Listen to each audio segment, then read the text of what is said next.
चलिए, तो हम लोग डीपीएसपी जो बात कर रहे थे, तो आर्टिकल हम लोग का पूरा 51 तक कंप्लीट हो गया था। ठीक है, अब इससे रिलेटेड कुछ और बात हम लोग को ध्यान में देना है।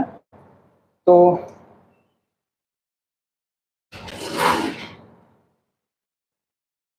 देखिए, पहले अगर हम लोग देखें तो एक है डीपीएसपी, ठीक है, और दूसरा आप देख रहे हैं क्या है, फंडामेंटल राइट्स, मौलिक अधिकार। अगर हम दोनों को ध्यान से देखें तो वास्तव में दोनों के बीच में काफी हद तक आप देखेंगे तो समानता भी है और दोनों में क्या है, काफी अंतर भी है। ठीक है, और बहुत बार ऐसा होता है कि यहाँ पे कुछ संबंधित विवाद भी हैं, क्योंकि एक तरफ क्या होता है, जब हम संसद की बात करते हैं तो संसद कुछ विधि निर्माण कर लेता है और उस विधि के माध्यम से क्या करता है, अपने राज्य के उद्देश्यों को पूर्ण करने के लिए, अर्थात जो डीपीएसपी है उसकी शक्ति को प्राप्त करने के लिए कानून बना देता है। और उसी के विपरीत फिर आप देखते हैं तो क्या होता है कि जो कानून बनता है उसमें बहुत से हद तक लोगों के मौलिक अधिकार जो हैं उनका हनन हो जाता है। तो इस चीज को लेकर के दोनों के बीच में टकरार भी है और इसी को लेकर के एक 9वीं अनुसूची बनी थी जिसका विवाद है।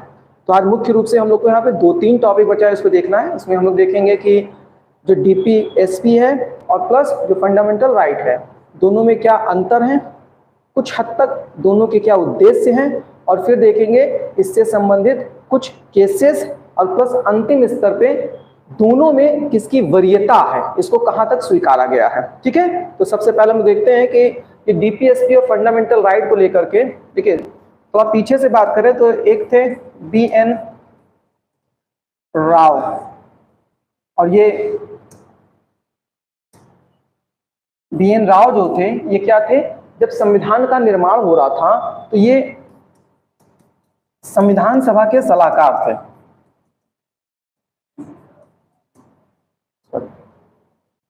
सलाहकार, मुख्य रूप से ध्यान रखिएगा, ये संविधान सभा के सदस्य नहीं थे, लेकिन इसके बावजूद संविधान कैसा होना चाहिए उसको लेकर के उन्होंने बहुत से अपनी सलाह दी थी। और उसी के आधार पे क्या हुआ था, जो आप देखते हैं कि अंबेडकर जी किसके थे, ड्राफ्ट कमेटी के जो अध्यक्ष थे, तो उसी के हिसाब से संविधान का ड्राफ्ट तैयार हुआ था। ठीक है, तो इन्होंने एक जो सलाह दिया था उस सलाह के अनुसार इन्होंने क्या किया था, जो मौलिक अधिकार हैं उस मौलिक अधिकार को 2 रूपों में रखने की बात की थी। ये 2 रूप में कौन कौन से हैं, एक जिसे आप क्या कहते हैं, मतलब वहां पर जो नाम दिया गया तो मौलिक अधिकार ही दोनों के लिए कहा गया था, लेकिन एक कहा गया एक ऐसे अधिकार हों जो तुरंत से लागू हों, तुरंत से लागू हों और न्यायालय में प्रवर्तनीय हों। इसका मतलब कुछ मौलिक अधिकार ऐसे हों जो जैसे ही संविधान लागू हो रहा है तुरंत ही वो मौलिक अधिकार लोगों को मिलना प्रारंभ हो जाए, और न्यायालय में प्रवर्तनीय हो। इसका अर्थ है कि यदि वो मौलिक अधिकार लोगों को नहीं प्राप्त हो रहा है तो उसके बाद क्या होगा, वो उसके लिए सुप्रीम कोर्ट का भी दरवाजा खटखटा सकते हैं, यानी न्यायालय में क्या होगा, प्रवर्तनीय होगा। जबकि कुछ मौलिक अधिकार जो हैं उनको छोड़ दिया गया, किसके ऊपर, उनको 2 स्तरों पर छोड़ दिया गया। ये जब राज्य का सामर्थ्य हो, सामर्थ्य मतलब जब राज्य की अपनी क्षमता हो पा रही है, तो जब राज्य का सामर्थ्य हो और साथ ही साथ जो उसे वह लोकहित के लिए बेहतर समझे, लोकहित के लिए बेहतर समझे, उसे समय समय पर अपनी सामर्थ्यता के अनुसार लागू करे, और उसके बाद फिर वो क्या होगा, उन लोगों के एक अधिकार के रूप में होगा। तो यहाँ पर कुछ ऐसी बात रखी गई जो तुरंत लोगों को नहीं प्राप्त होंगे, और चूंकि तुरंत नहीं प्राप्त हो रहे हैं इसलिए यहाँ पर क्या कहा गया कि ये न्यायालय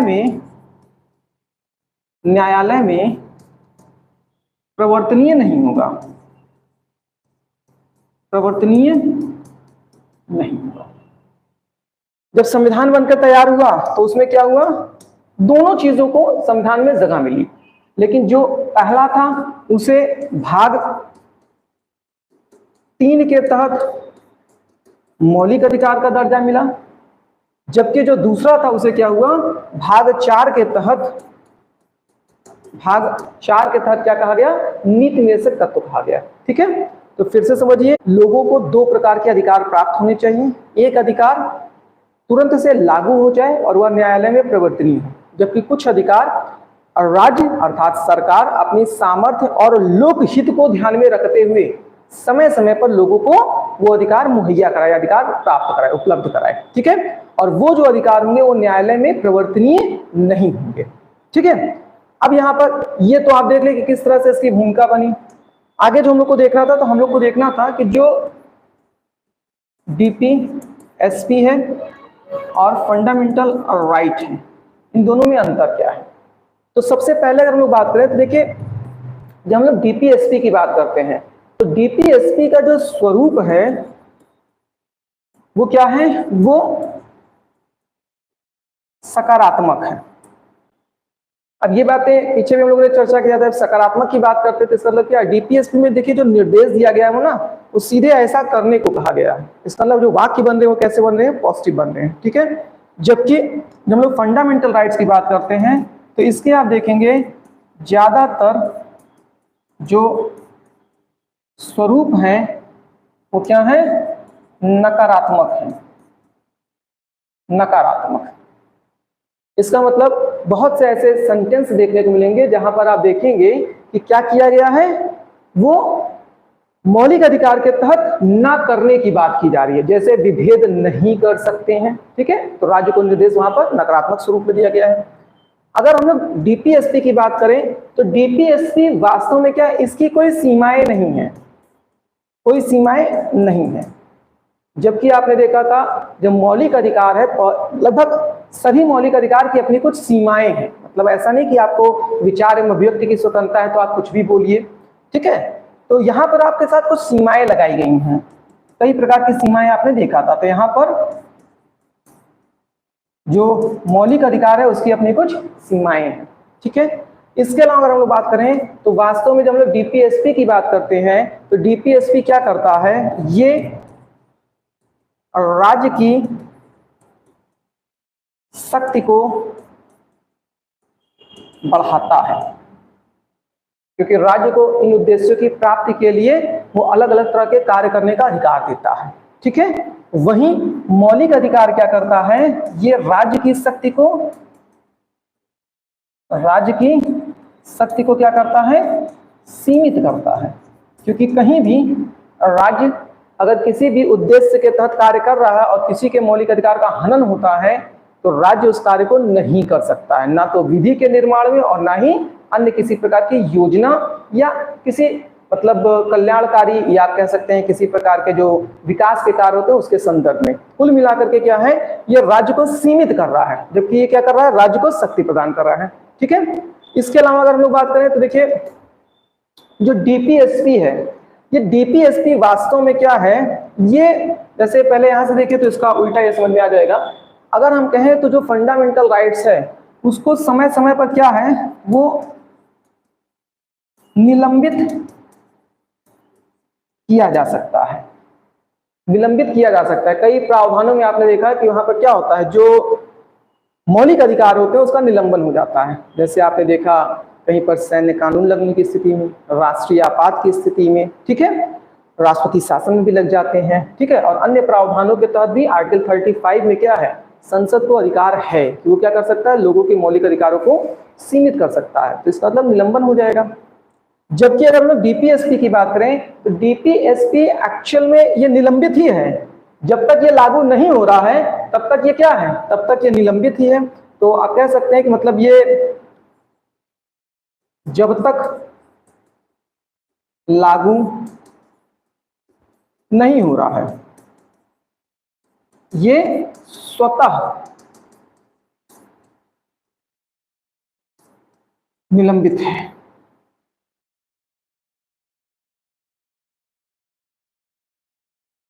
ठीक है, तो ये क्या है, कुछ अंतर है। ठीक, अब आइए हम लोग देखते हैं इन दोनों के तुलनात्मक अध्ययन में कुछ और महत्वपूर्ण पॉइंट। जैसे अगर हम लोग कहें तो अभी चर्चा भी कर रहे थे कि डीपीएसपी बड़ा है कि मौलिक अधिकार बड़ा है, दोनों के टकराव की स्थिति में इसे वरीयता देनी चाहिए। तो ध्यान रखिएगा कि सही स्तर पर हम लोग बात करें तो डीपीएसपी व फंडामेंटल राइट्स ये दोनों ही क्या है, एक्चुअल में एक दूसरे के पूरक हैं, पूरक है। और दोनों का ही उद्देश्य क्या है, दोनों का ही उद्देश्य जो है वो क्या है, वो है एक कल्याणकारी राज्य की स्थापना करना। ठीक है। अब यहां पर एक चीज और ध्यान रखिएगा कि ये जो आप अंतर देख रहे हैं, इसमें एक पॉइंट आप और भी देख सकते हैं कि जब हम लोग डीपीएसपी की बात करते हैं तो डीपीएसपी के जो प्रावधान होते हैं ये मुख्यतः क्या होता है, ये लोकहित में होता है।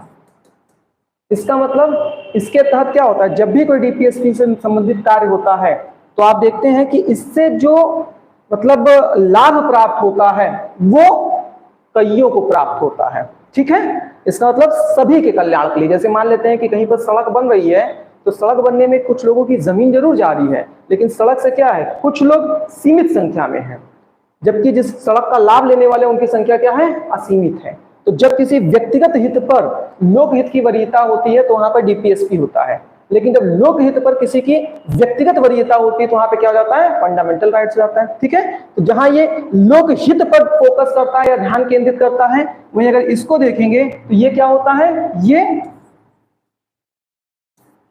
व्यक्तिगत स्तर के हितों पर ध्यान रखता है या उसका संरक्षण करता है।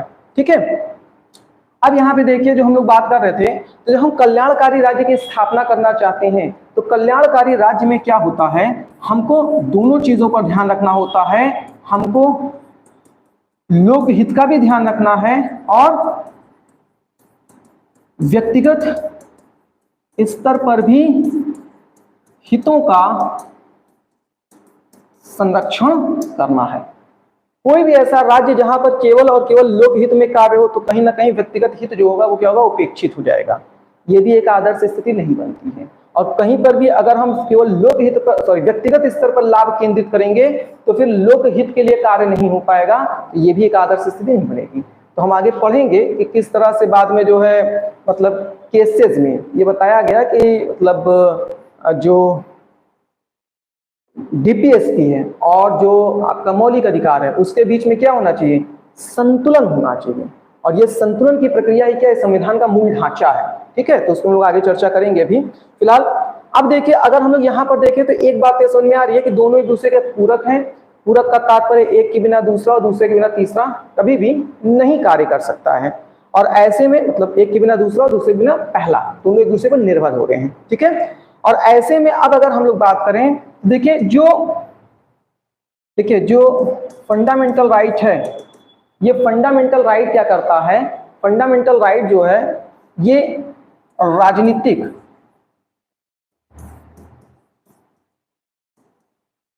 लोकतंत्र की स्थापना करता है। जबकि जो डीपीएसपी है, डीपीएसपी ये क्या करता है, ये सामाजिक व आर्थिक लोकतंत्र की स्थापना करता है।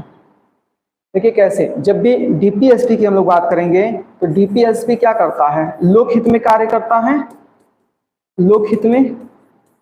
और लोकहित में क्या होता है, जब भी कोई कार्य होता है तो हम क्या करते हैं, हम सबको ध्यान में रखकर चलते हैं।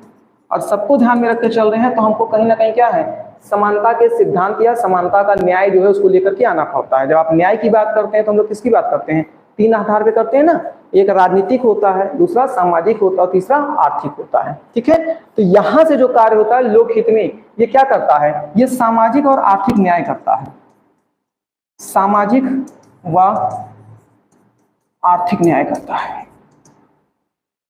ठीक है, जैसे मान लेते हैं अभी चर्चा हम लोग कर ही रहे थे कि रेलवे क्रॉसिंग बंद हो जाती है। अब रेलवे क्रॉसिंग बंद हो जाती है तो वहां पर क्या है, ओवरब्रिज की आवश्यकता है। ठीक है, क्योंकि वहां पर एक नहीं न जाने कितने लोग हैं ऐसे जो परेशान हो गए हैं। अब उसमें क्या होगा, अगर किसी भी प्रकार से सरकार कार्य करेगी तो कुछ लोगों का नुकसान होगा। नुकसान होगा जिसका, जैसे मान लेते हैं कि जैसे किसी के रोड पे मकान है, दुकान है, तो वो अतिक्रमण के तहत या आप कह सकते हैं भूमि अधिग्रहण के तहत वो चला जाएगा।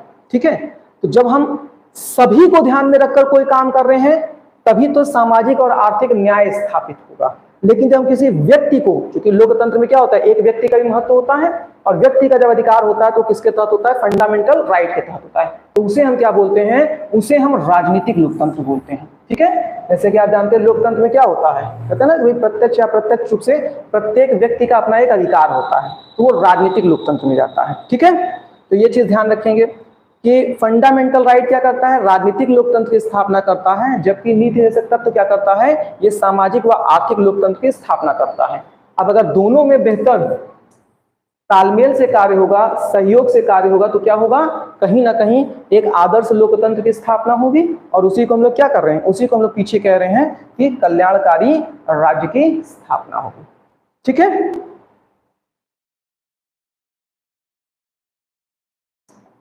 तो इतना तो जो आपका पॉइंट था, ये दोनों में अंतर या तुलनात्मक रूप से कर रहे थे। ठीक है, बाकी बता ही दिए हैं कि जो मतलब हितों का संरक्षण की बात हो रहा था, तो हितों के संरक्षण में आपको बताया कि जो फंडामेंटल राइट होता है वो क्या करता है, वो व्यक्तिगत हितों का संरक्षण करता है, जबकि जो डीपीएसपी होता है वो क्या करता है, सामूहिक हितों का संरक्षण करता है। ठीक है, अब यहाँ पर हम लोगों को सबसे ज्यादा और जो यहाँ पर विवादित मुद्दा है उसको ध्यान रखना है।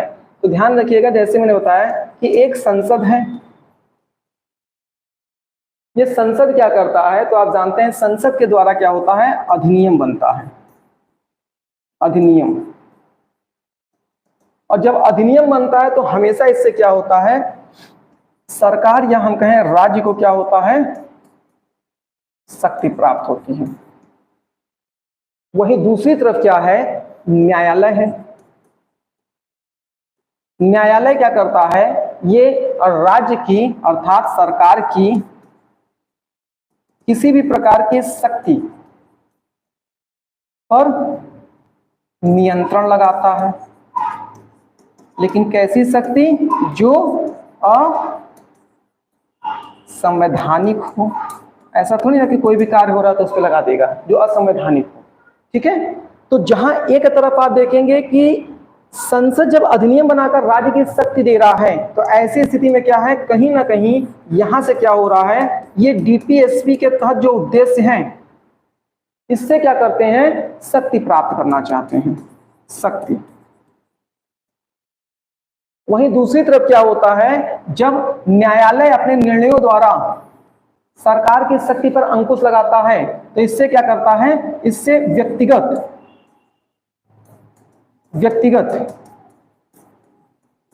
हितों का संरक्षण करता है। और जब व्यक्तिगत हितों का संरक्षण करता है तो इसका मतलब कहीं ना कहीं क्या होता है, ये लगाता है फंडामेंटल राइट। ठीक है, इसका मतलब न्यायालय सरकार के जो क्रियान्वयन है, चाहे वो विधायिका संबंधित हो चाहे कार्यपालिका संबंधित हो, उसको नियंत्रित करके लोगों के व्यक्तिगत हितों अर्थात मौलिक अधिकार का संरक्षण करता है। वहीं जो विधि निर्माण की प्रक्रिया राज्य की शक्ति होती है, मतलब सरकार की शक्ति होती है, उसके माध्यम से क्या करते हैं, डीपीएसपी से अपने कार्य को सिद्ध करना चाहते हैं, डीपीएसपी के उद्देश्यों से। ठीक है, ये दोनों का आपस में तो विवाद चलता ही रहता है, क्योंकि हम लोग देखेंगे कि किस तरह से, अभी उदाहरण लेंगे कि किस तरह से जो है वो जमींदारी प्रथा को समाप्त किया गया, तो न्यायालय ने निर्णय दे दिया कि वहां पर क्या मौलिक अधिकारों का हनन हो रहा है, तो फिर 9वीं अनुसूची ला करके उनके अधिकारों को पुनः सीमित कर दिया गया। तो कुल मिलाकर के ध्यान रखिए, संसद, न्यायालय और इसी के बीच में क्या आ गया, एक आ गया 9वीं अनुसूची। इन तीनों के मध्य का क्या है, एक विवाद है, उसी को हम लोग देखने चल रहे हैं। ठीक है, ये आपका लास्ट टॉपिक है। तो यहाँ पे हम लोग क्या देखने चल रहे हैं, संसद का अधिनियम, न्यायालय के निर्णय व 9वीं अनुसूची, इन तीनों का क्या है, विवाद। ठीक है, अब देखिए इसका प्रारंभ कहां से होता है, तो इसका प्रारंभ भारत में आजादी से पहले, थोड़ा सा पृष्ठभूमि है। 1931 में क्या हो रहा है, कांग्रेस का एक कराची अधिवेशन हो रहा है, कराची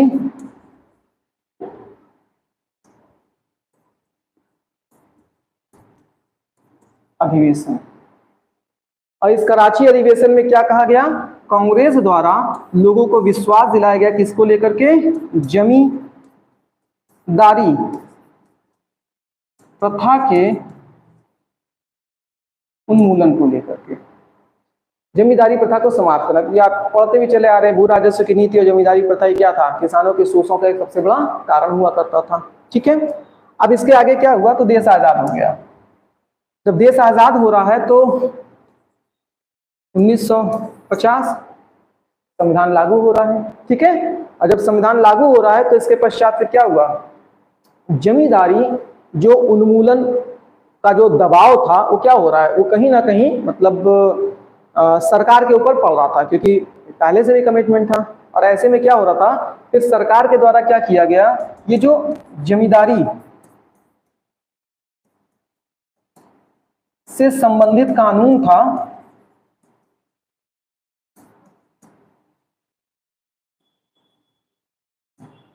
ये क्या कर दिया गया? राज्य सूची का विषय कर दिया गया। राज्य सूची का विषय कर दिया गया। जब राज्य सूची का विषय कर दिया गया तो इसके पश्चात फिर क्या हुआ? प्रत्येक राज्यों ने अपने अपने स्तर पे क्या हुआ? जमींदारी कानून बनाने का प्रारंभ किया। जमींदारी उन्मूलन, जमींदारी को समाप्त करने का कानून। और कहीं ना कहीं एक तरफ जहां जमींदारी प्रथा समाप्त हो रही थी, वहीं लोगों का क्या हो रहा था? संपत्ति छीन रहा था, क्योंकि जो जमींदार है उसकी भी तो अपनी संपत्ति है, जिस जमीनों पे उसका अधिकार है। और आप जानते हैं कि उस समय तक क्या था? जो मौलिक अधिकार था उसके तहत क्या है? जो संपत्ति का अधिकार है, संपत्ति का अधिकार, वो क्या होता था? वो मतलब मौलिक अधिकार के तहत जाता था। ठीक है, आप ऐसे कह सकते हो, ऊपर कह दिया। जो संपत्ति का अधिकार है वो क्या था? वो एक प्रकार का मौलिक अधिकार उस समय होता था।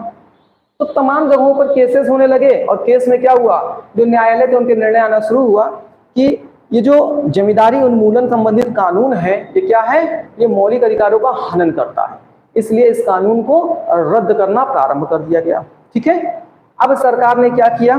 तो सरकार के द्वारा फिर 1951 में प्रथम संविधान संशोधन किया गया। और इस प्रथम संविधान संशोधन के तहत क्या किया गया? एक 9वीं अनुसूची लाकर जोड़ा गया। 9वीं अनुसूची। और क्या किया गया? एक आर्टिकल 31 बी लाकर जोड़ा गया, 31 बी। ठीक है, अनुच्छेद 31 बी के तहत क्या कहा गया? कहा गया कि जो भी विषय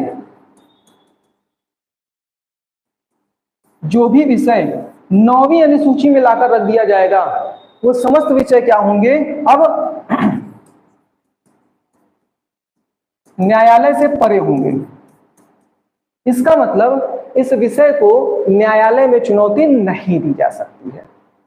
ठीक है, अब फिर से समझिएगा, क्योंकि हमारा जो मूल संविधान था उस मूल संविधान में 8 अनुसूची हुआ करती थी। अब यहाँ पर प्रथम संविधान संशोधन द्वारा पहले आर्टिकल 31 का भी, आर्टिकल 31 बी लाकर जोड़ा गया और 9वीं अनुसूची को लाकर जोड़ दिया गया।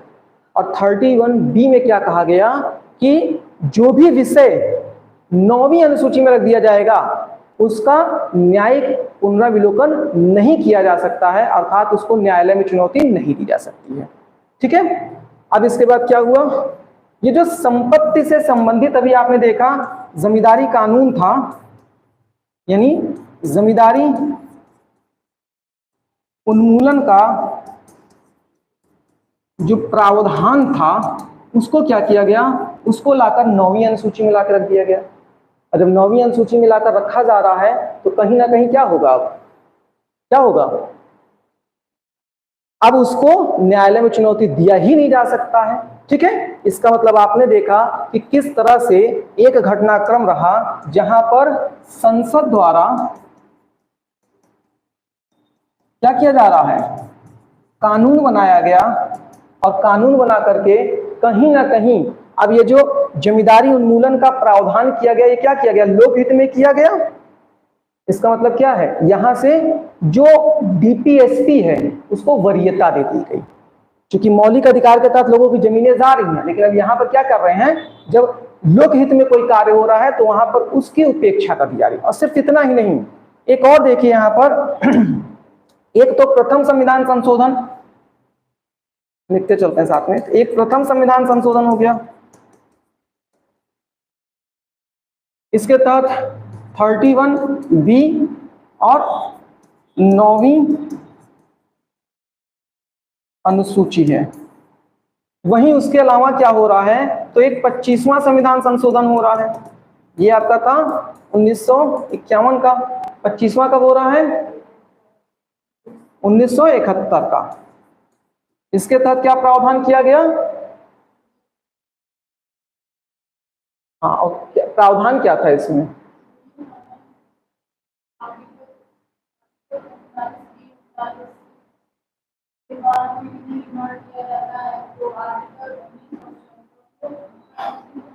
हाँ देखिए अभी कल ही आप लोगों ने पढ़ा था 39B और 39C, ठीक है। अब इसके तहत क्या बात किया जा रहा है, तो एक तो यहाँ पर क्या है, ये जो 31C है इसको जोड़ा जा रहा है, और 31C में क्या कहा जा रहा है, 31C में कहा जा रहा है कि 39B और 39C के तहत यदि किसी नीति का निर्माण किया जाता है तो ये जो होगा आर्टिकल 14, आर्टिकल 19 और आर्टिकल 31, इस पर क्या होगा, इसकी वरीयता दी जाएगी, वरीयता। और ये दोनों ही प्रावधान अगर देखेंगे तो कहीं ना कहीं प्रथम संविधान संशोधन और 25वां संविधान संशोधन 1971, इन दोनों के ही तहत क्या हो रहा है, इन दोनों के ही तहत अब सरकार ये साबित कर रही है कि डीपीएसपी जो है वो क्या है, वो ज्यादा महत्वपूर्ण है। क्योंकि आप देखिए यहाँ पर क्या है, आर्टिकल भी बता दिए कि हम डीपीएसपी को क्या करेंगे, मौलिक अधिकारों पर वरीयता देंगे, ठीक है। अब उसके बाद एक केस हो जाता है, तो ये तो आपने देखा किस तरह से संसद के अधिकार के तहत ये बात निकल के आई। अब एक केस हो जाता है, केस कौन सा था, केशवानंद भारती। ये जो केशवानंद भारती केस था ये क्या था, 1973 का था। अब इसमें देखिए क्या था, अगर हम केशवानंद भारती की बात करें तो ये केस में जो मूल विषय था, मूल विषय ये क्या था, संपत्ति का ही विवाद था, संपत्ति का विवाद था। क्योंकि जो केशवानंद भारती थे वो क्या थे, एक आश्रम में, मतलब जो मठ थे, ठीक है, मतलब मठाधीश थे, मठाश्रम कहते हैं, ठीक है। तो इनका जो आश्रम था उसकी जमीन को लेकर के यही डीपीएसपी के तहत क्या है, उसका अधिग्रहण किया गया था, यानी कि जो मौलिक अधिकार था उस पर हनन हो रहा था, ठीक है। अब यहां पर क्या हुआ, जो केस हुआ है, ध्यान रखिएगा, यहां पर लगभग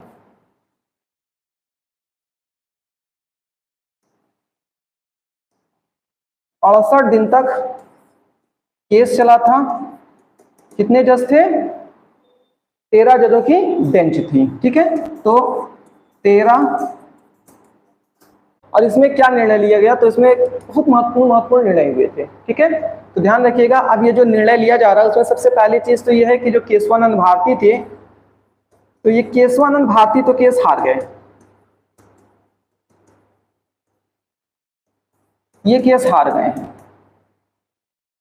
लेकिन यहां पर क्या हुआ, कुछ सवाल उठे, और सवाल क्या उठा कि क्या संसद संविधान के किसी भी विषय पर संशोधन कर सकता है, मतलब संसद के पास अधिकार है संविधान संशोधन का, तो संविधान के किसी भी मूल विषय को कर सकता है, ठीक है। देखिए जो चारों तरफ आप देख रहे थे ना, संविधान बदल दिया जाएगा, संविधान बदल दिया जाएगा, इतना आसान होता ना तो इंदिरा गांधी ने इमरजेंसी भी लगाया था, उनका बस चलता ना तो अपने आने वाली अगली 50 पीढ़ी तक के लिए क्या करती ना, वहाँ संविधान में रजिस्ट्रेशन करा ली होती कि हम जो है पूरी चीज़ें कर लेंगे। और वास्तव में इस तरह की चीज़ें भारत का जो आप कह सकते हैं मतलब जो उसकी गरिमा है उसको धूमिल किया जा रहा है। बाकी प्रत्येक व्यक्ति ना तो पॉलिटी पढ़ रहे हैं ना समझ रहे हैं। मैं भी पढ़ रहा होता, नहीं पढ़ रहा होता, बाहर तमाम तरह से लोग करते तो मुझको भी अपनी बातों में बगला सकते थे। और रही बात राहुल गांधी जितना बड़ा वो संविधान लेके घूम रहे थे ना, मैं तो कल्पना करता हूँ कि उतना बड़ा संविधान हम लोग को पढ़ने को मिल जाता तो हम लोग की छुट्टी हो जाती। मतलब इतना मोटा संविधान लोगों को पढ़ने की जरूरत क्या होती। ठीक है, छोटा सा संविधान लेकर के पॉकेट में जैसे डायरी बना कर लेके घूम करके संविधान है संविधान है संविधान है। मतलब ये चीज हमेशा ध्यान रखिएगा कि अगर भारत के संविधान को कभी भी बदला जा सकता था तो रसिया, चाइना बहुतों ने किया है। और आप देखते हैं गद्दी की क्या लालसा होती है। और ध्यान समझिएगा, ठीक है। तो मेरे कहने का मतलब यह है कि संविधान को बदलना भारत में संभव ही नहीं है, असंभव। क्योंकि सुप्रीम कोर्ट बैठा है, जब जब कोई ऐसा काम होता है तो सुप्रीम कोर्ट निर्णय लेता है। और एक बात बहुत मोटे स्तर समझ चलिएगा कि अगर बदलना होता तो इमरजेंसी के दौर में वो हर काम किया गया था जिससे सरकार को शक्ति मिलती। अगर संभव होता तो उसी समय कुछ ऐसा कर लेते कि एक बार हम बन जाएंगे यहाँ के राष्ट्रपति या प्रधानमंत्री तो हम आजीवन और हमारी आने वाली 5 पीढ़ी आजीवन क्या रहेगी, वो संविधान मतलब इसके तहत जो है वो शासन करेगी। भारत के संविधान में वो लूप होल्स है ही नहीं कि आप इतना काम कर सको। तो देखिए यहाँ पर क्या निकल के आया। कभी भी कोई कहे आपसे संविधान बदल देंगे तो सीधा कह दीजिए कि जाओ केशवानंद भारती केस पढ़ करके आओ। उसमें एक ही बात बार बार कहा जाता है कि संविधान में वो कोई छेड़छाड़ नहीं हो सकता जो संविधान के मूल ढांचे को प्रभावित करता हो। बात सुनिए, तो ध्यान रखिएगा क्योंकि सबके स्तर तक की बातें भी नहीं समझना, लेकिन आप लोग अपने स्तर से समझिएगा क्योंकि पॉलिटी के लेवल पे आपको चीजें पता होनी चाहिए। ठीक है, तो संविधान में यहाँ पर क्या कह रहा है, देखिए यहाँ पर क्या कहा गया, 3 4 5 पॉइंट बताया गया कि संसद जो है वो क्या कर रहा है, संविधान के किसी भी विषय पे क्या संशोधन कर सकता है। तो यहाँ पर क्या निर्णय निकल करके आया कि नहीं भाई, जो संविधान का कोई भी विषय होगा, कोई भी विषय, इस पे संशोधन नहीं कर सकता है। तो किस पे नहीं कर सकता, किस पे नहीं कर सकता, जो संविधान के मूल ढांचे को क्या करता हूं, प्रभावित करता हूं। संविधान के मूल ढांचे को प्रभावित करता हूं, ऐसे किसी भी से नहीं कह सकता। अब सवाल ये उठा, ये मूल ढांचा क्या है। तो सुप्रीम कोर्ट ने इस केस में निर्णय लिया और बताया कि अभी हम इस बात को नहीं बता सकते हैं कि संविधान का मूल ढांचा क्या है। जैसे जैसे भविष्य में हमारे पास केसेस आते जाएंगे वैसे वैसे हम लोग क्या करेंगे, इस बात को बताते जाएंगे कि ये संविधान का मूल ढांचा है या नहीं। क्योंकि किसी चीज का मूल ढांचा आप कुछ शब्दों में या कुछ विषय से नहीं निर्धारित कर सकते। जैसा मैटर आएगा फिर हम देखेंगे संविधान में किस तरह से मुद्दा चल रहा है, विधि किस प्रकार से संविधान के विरोध में जा रहा है, तब वहां पे हम घोषणा करेंगे। और इसी के तहत फिर क्या हुआ, यहाँ पर सुप्रीम कोर्ट ने जो निर्णय लिया, किसने, केशवानंद भारती केस में, क्या बताया, ये कहा कि जो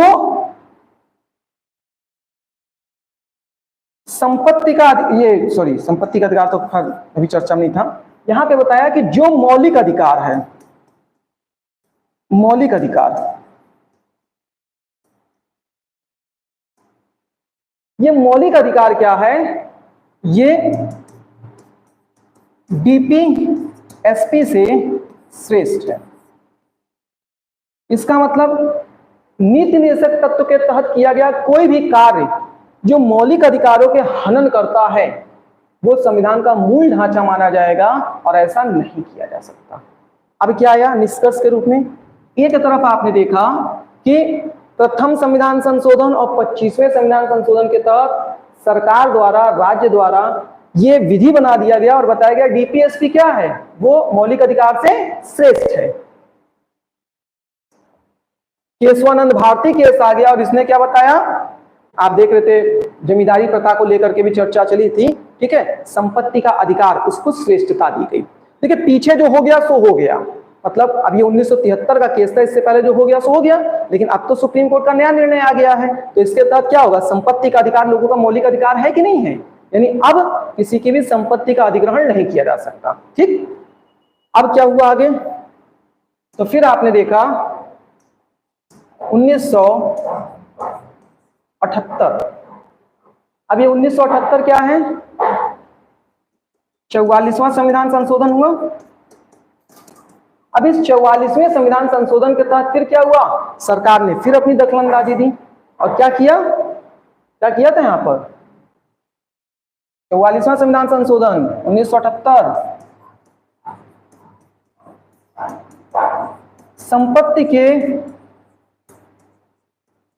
अधिकार को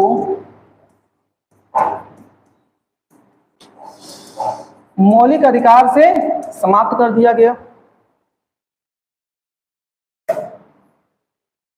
अगर मौलिक अधिकार से समाप्त किया गया तो इसका मतलब क्या है? अब आपने देखा कि आर्टिकल 31 और 19F ये दोनों ही क्या हो गए?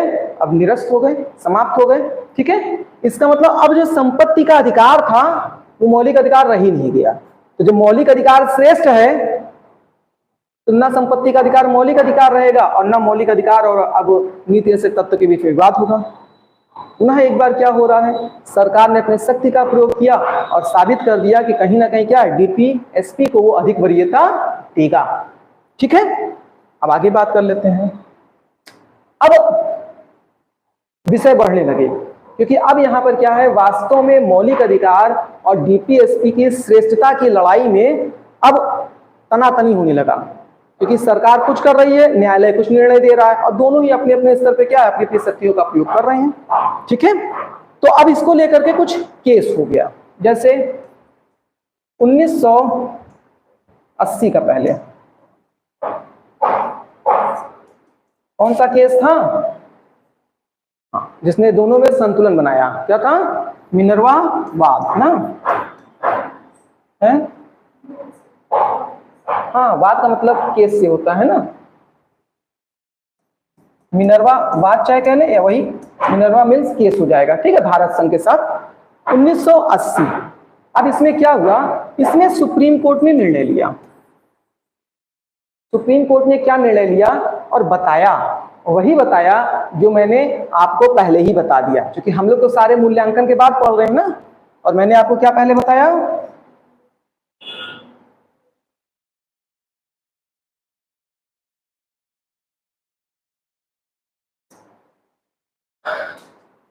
बताया ना कि जो डीपीएसपी और जो फंडामेंटल राइट्स हैं ये क्या है? दोनों एक दूसरे के पूरक हैं और दोनों का ही जो उद्देश्य है वो क्या है? कल्याणकारी राज्य की स्थापना करना है।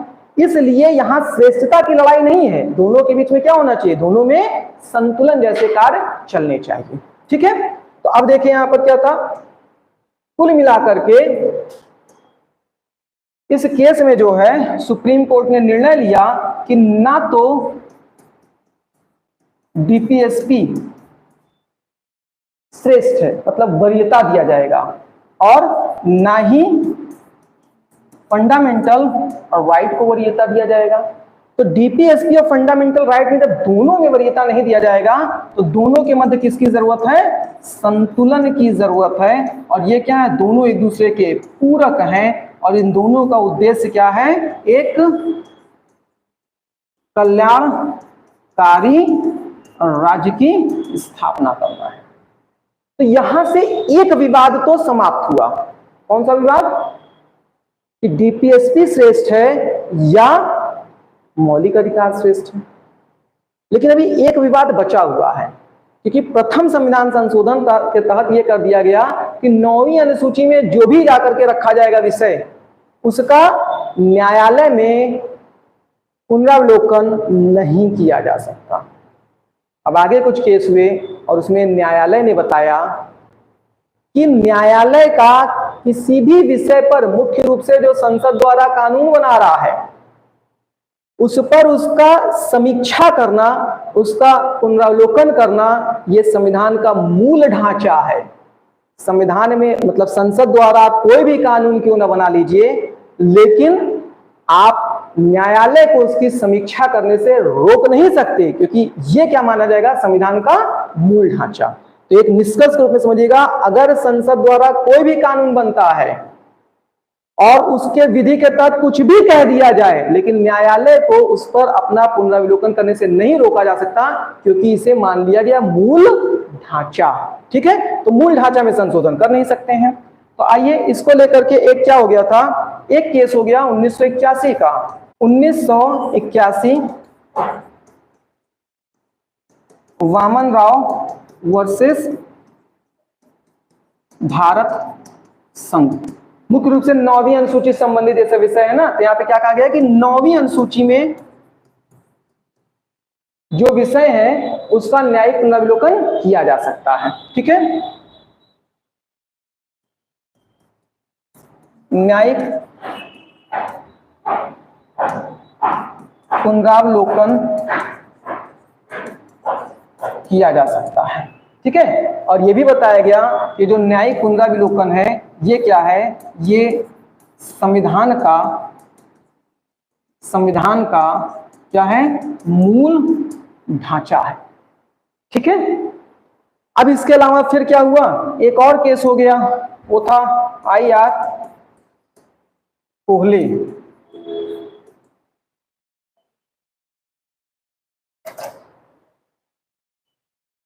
वर्सेस तमिलनाडु। ये 2007 का केस था। ठीक है, और यहां पर भी क्या हुआ, क्योंकि तमिलनाडु भी आप जानते हैं आरक्षण का एक मुद्दा था। ठीक है, तो बहुत से ऐसे केसेस थे, लेकिन फिलहाल मेन पॉइंट में आ जाते हैं। इसमें यहाँ पर निर्णय क्या लिया गया, तो इसने क्या किया, इसने वामन राव केस का ही जिक्र किया, वामन राव केस,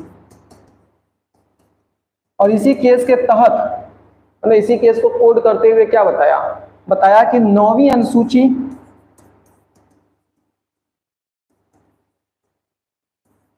का जो विषय होगा उसकी क्या की जा सकती है, न्यायिक समीक्षा की जा सकती है। ये क्या है, मूल ढांचा है। और चूंकि केशवानंद भारती केस का जो रिपोर्ट आ रहा था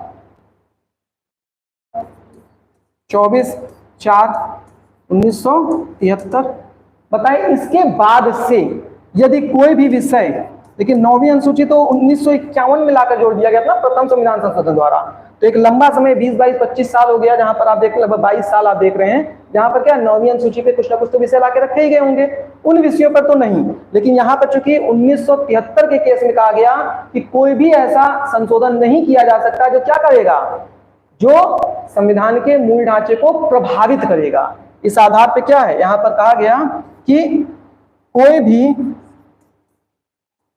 विषय जो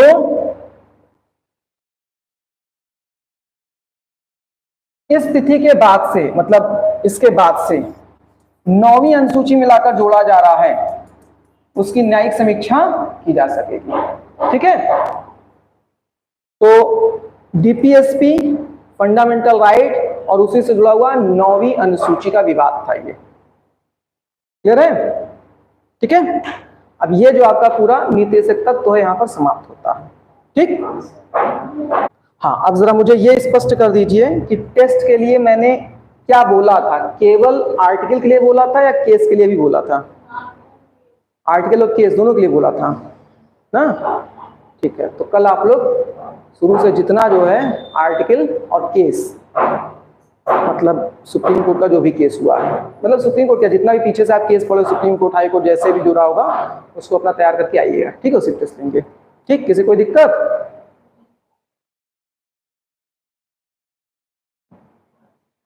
कुछ पढ़े हुए हैं?